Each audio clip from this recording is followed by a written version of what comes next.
Hi, it's Tony from CassetteComeback.com, and today I'm going to be looking at some cassettes that I think are still under the radar bargains, the Sony CD-IT range. Now there's quite a few tapes here, but this is nowhere near the range of these tapes. There's lots of different wrappers, sizes, styles, cases, lots and lots and lots. But why are these cassettes not thought of as highly as, say, a Sony UX, etc.? Well, like I keep saying, perception is more important than reality. And if you look at these cassettes, they don't scream vintage. They scream end of line, last gasps of cassette, oh, CD, yeah, that's when they were trying to get down with the youth. And there is a lot aesthetically wrong with these cassettes. And, well, maybe not wrong, but I won't deny that looking at them, you look at one of these, you look at a UX from the same period and think, which one is going to be the more professional, which looks better? It's the UX. A lot of these are thought of as being, cheap tapes because the CD line of stuff, which manufacturers brought out, usually signified entry level. And in some cases, it is. I mean, I personally do not like the TDK CD-IT 2. It's one of my least favourite cassettes. That's just a personal thing. When I tried them originally back in the mid-90s, I thought, these are rubbish. And when I tried them again recently, I thought, these are rubbish. So when I first started getting CD-ITs, I approached them with a bit of trepidation, thinking, ooh, are they going to be the same? But these aren't. I really like the CD-ITs, and I haven't come across a bad one. Now, let's just dig a bit deeper into them and get a bit closer. Right. If you can see, I don't know if you can see on this. Oh, it comes out nice on the camera, actually. This has actually got a lenticular in there to give it this sort of effect. Yes, it's a gimmick. Yes, it's got the slim case. Yeah. But the cassette itself is very good. Now, just have a look at that shell. It's not fully clear. It's actually semi-opaque with a nice big wide window across it. And that's not normal for these CD class cassettes. Normally these CD class cassettes usually come in the cheapest shell coming. But this is an American market one. And likewise, this one is an American market one, but again, it's the same type of shell, just a slight variation on the printing. This one is also an American market one, which has, again, the same type of shell, but this is in the slide case. Now, the slide case is very polarizing. Some people love them, some people hate them. My thoughts on the slide case is this. When I first got them, I thought, ugh, yeah, I mean, this is the slide case, yeah? It's this. It's a piece of plastic, and the cassette slides in and out. And the whole idea was that it's smaller, they're fairly, you can bend this plastic, slide it in and out. But the thing is, if you look, there is clips up there, and you've got these little tabs in the middle. Let me just take this out. I don't know if you can see them there on the white background. Can you see it? Yeah, there. And the cassettes do stay pretty good in there. I mean, they do stay in there. But again, these are very polarizing. Some people love them, some people hate them. But, as with anything, just, being genius, I went and I designed some Photoshop templates for these, and if you want them, I can send them to you. Well, basically, I designed a template which gave me a good sticker for the front of the cassette, a sticker for the back, and then one for the back. And I just used 6x4 adhesive photo paper, and now I think these look quite decent. So some people hate these because of the slide case. But the thing is, let's look at one of these. Let's take this one. Now, this is the American market one. Open, ouvrir. No, I don't think so. You see, this is the thing. This one hasn't even got the little tear on it, so I'm going to have to use Mr. Fingernail here. Oh yeah, this doesn't want to be opened at all. There we go. There we go. There we go. Ah, the joy of opening cassettes sometimes. Yeah, this one really doesn't want to be opened up. You go and amuse yourself while I unwrap this. I'll play some elevator music. Do do do do do do do do do do. Ah, there we go. Right. So we've got the slide case, which I've just gone through, which not a lot of people like, and then we've got these slim cases, which basically don't have any plastic there. And if you look, you've got these thin labels for it, and you haven't got a lot of room to write anything on there. And even if you did, because this case is a lenticular, when you flip it round and put it in the other side,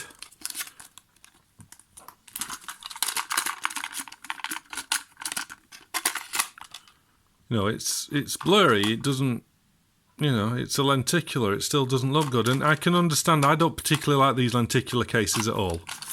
I mean, yeah, okay, it's a fairly, you know, decent effect. Maybe back in the 90s someone went, ooh, look at that, it moves.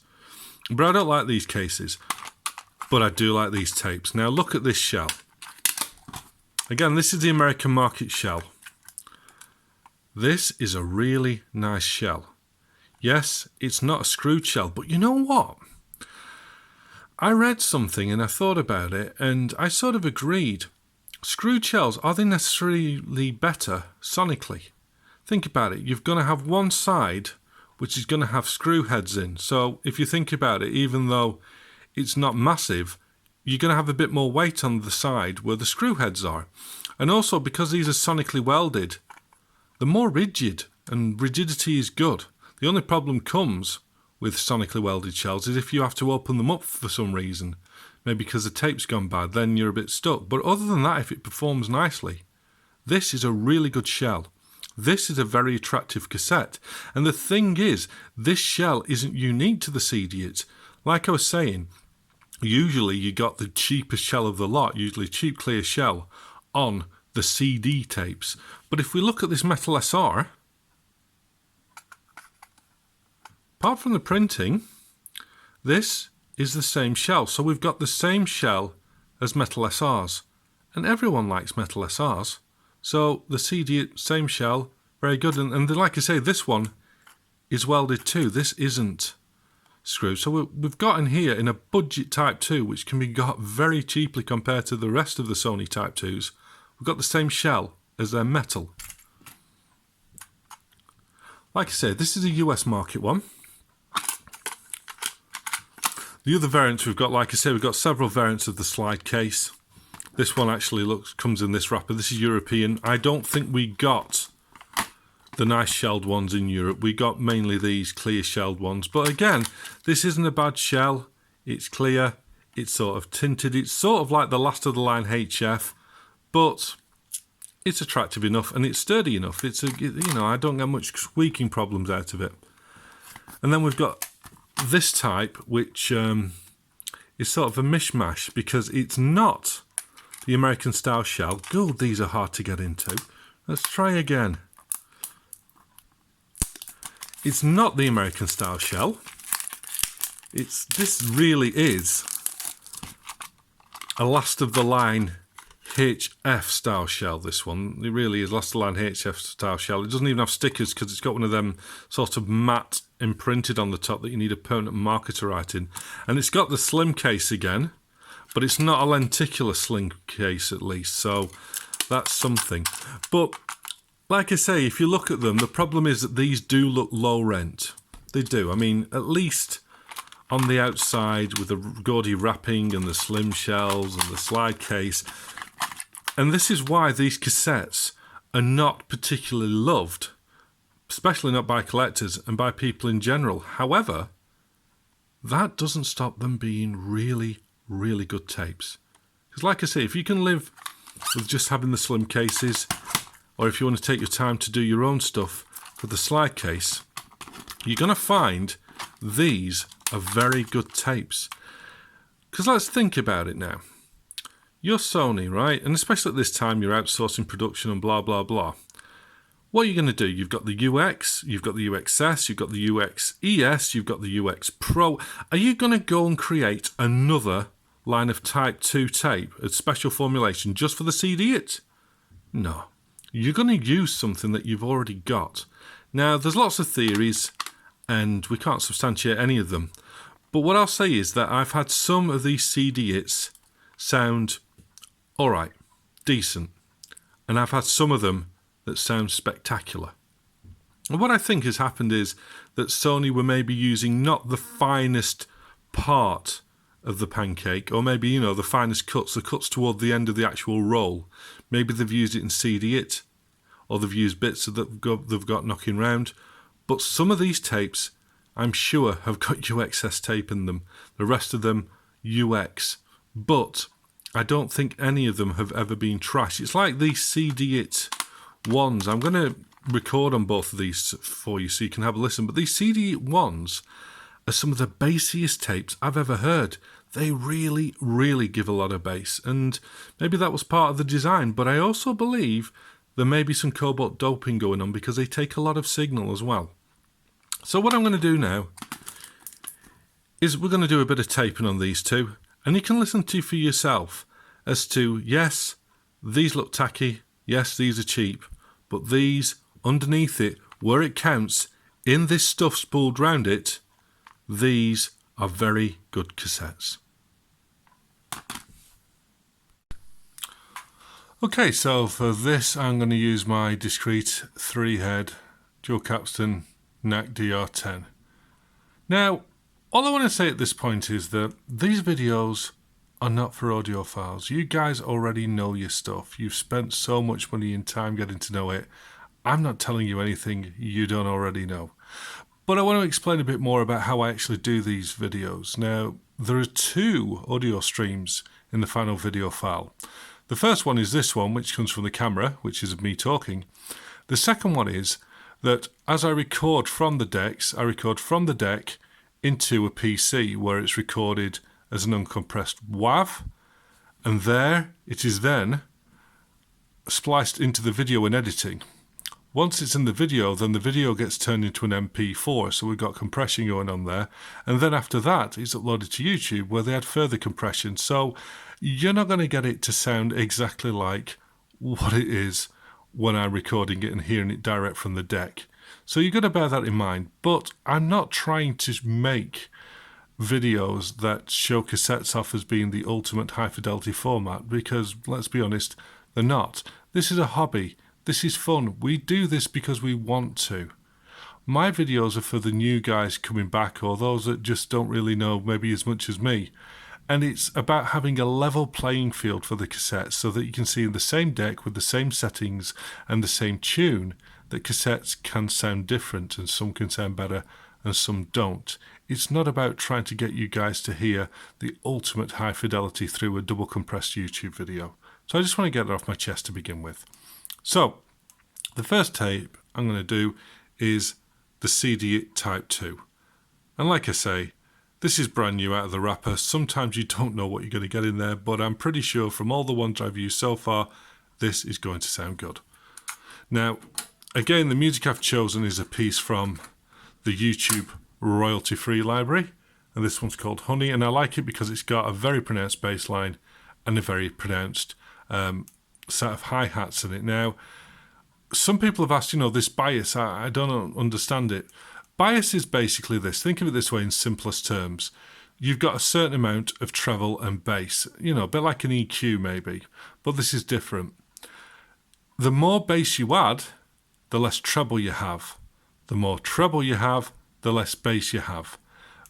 Biasing a tape is about finding that balance where the bass amount is right and the treble amount is right. If you take away bias, you get more treble. If you add bias, you get more bass. Yes, there'll be a scientific way of doing this better, but it's boring. I can't bother with the oscilloscopes and stuff. But basically, that's what it is. Doing the bias gets you the balance between the treble and the bass. So, let's fire off this CD-IT. And I'm going to manually try and bias this up because this deck doesn't have test tones or an autocal. So, let's have a go.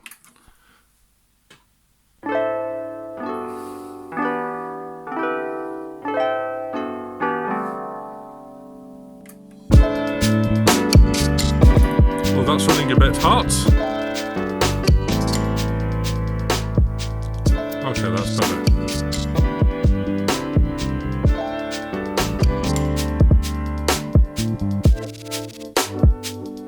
that's the source. I think the bias can stay right in the middle. This Sony doesn't really need any of it, so just have a listen to the quality.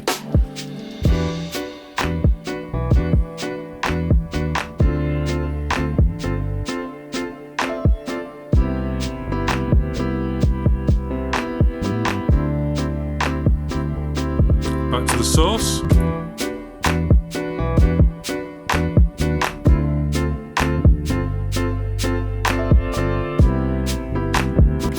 Back to the tape.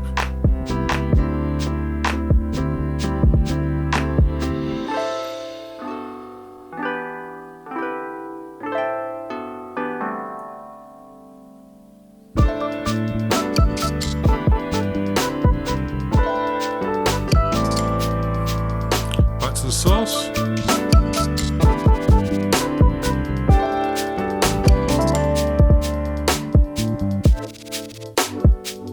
Back to the tape.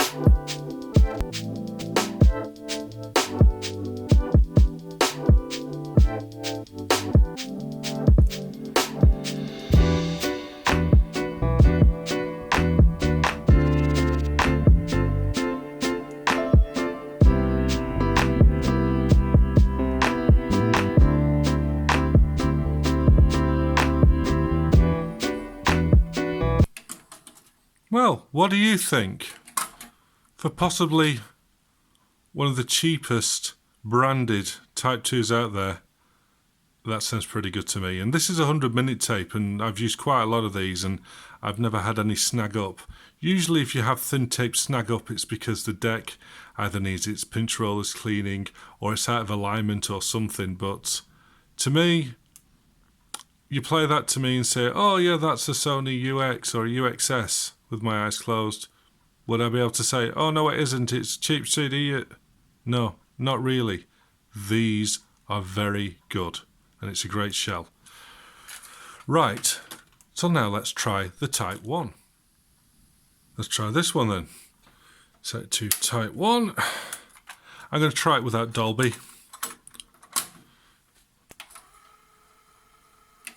Okay. So I say this sounds more hiss, as you can hear straight away, but it is a ferric.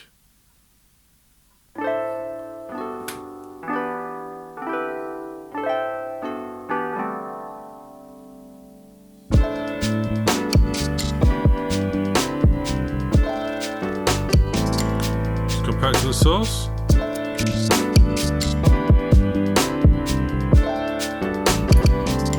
Yeah, this is a bit down on level compared to the source. Let's turn up a little bit.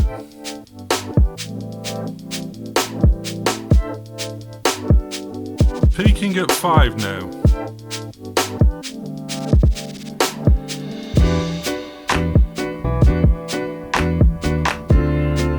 Not really any audible distortion at +5. Let's just be cheeky and push it a bit further.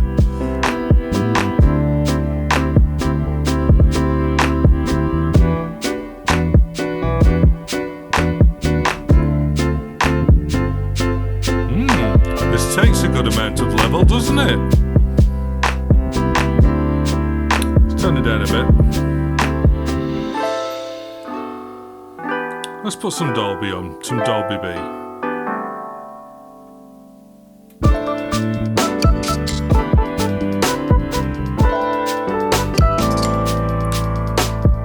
Now this is normally a lot higher than I would run Dolby at. It's peaking at +5, but doesn't it sound good?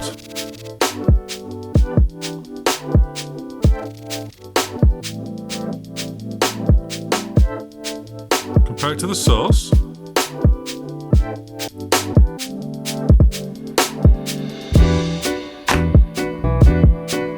And back to the tape.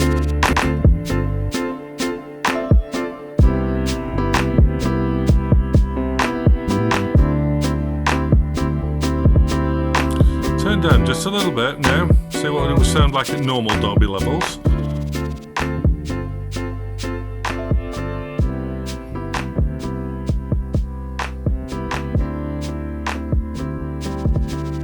Turn the Dolby off.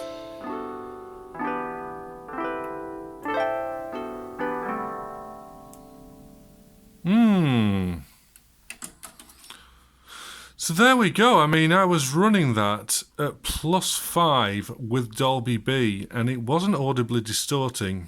And without Dolby, I was running it at more than +5.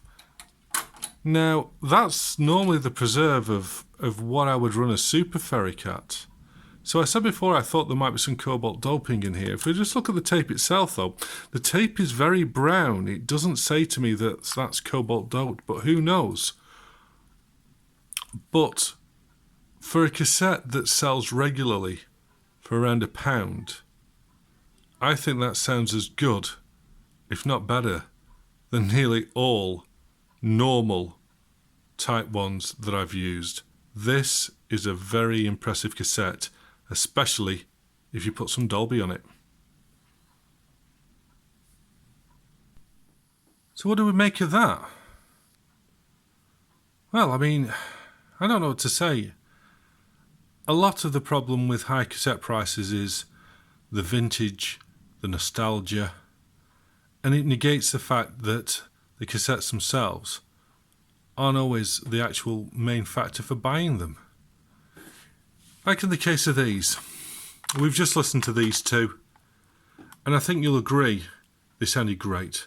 This one is especially stunning, considering the price that these go for. I mean, okay, in Europe, the top one here, these are not cheap. I mean, I think I'm one of the few people that sells them, but I have to import them from America. But saying that, the European version, which is like this, records and plays pretty much the same. It's just a different shell. But you want Sony premium chrome quality at prices that are still reasonable. You know, these, you can still get these for under £3 each. In fact, I think I sold them for less than £3 each. You're not going to get something that sounds better for that price. Yes, these have the tacky wrappers. Yes, the CDs. Yes, they're the last of the line. They have these slim cases. But you know what? Part of this hobby is all about fun. Do what I did. Make your own little labels for these. In fact, make your own little J-cards like I did. This is one of them CD-ITs which I've recorded. I made my own little J-card for it. It's easy to do in Photoshop. There we go. Don't let a case and some gaudy stickering disguise the fact that these are all very good cassettes. So go out, find yourself some, and have a record. Design yourself some custom J-cards, custom stickers, and it'll feel more personal to you that you've done it, because these, in all their iterations, are superb. And in fact, they even do a metal version and they do a pro version. Again, not something that's common in Europe, so I don't actually have any of them to reference. But if they're anything to go by compared to these, they'll be superb sounding too. So don't let a bit of gaudiness put you off a cassette when the tape inside, the thing that actually counts, is really, really good. Thanks for watching. Please do subscribe. In fact, tell some of your friends about these videos if they're into cassettes. And I'll be back soon with another one. For now, Tony from CassetteComeback.com saying cheerio. Bye bye.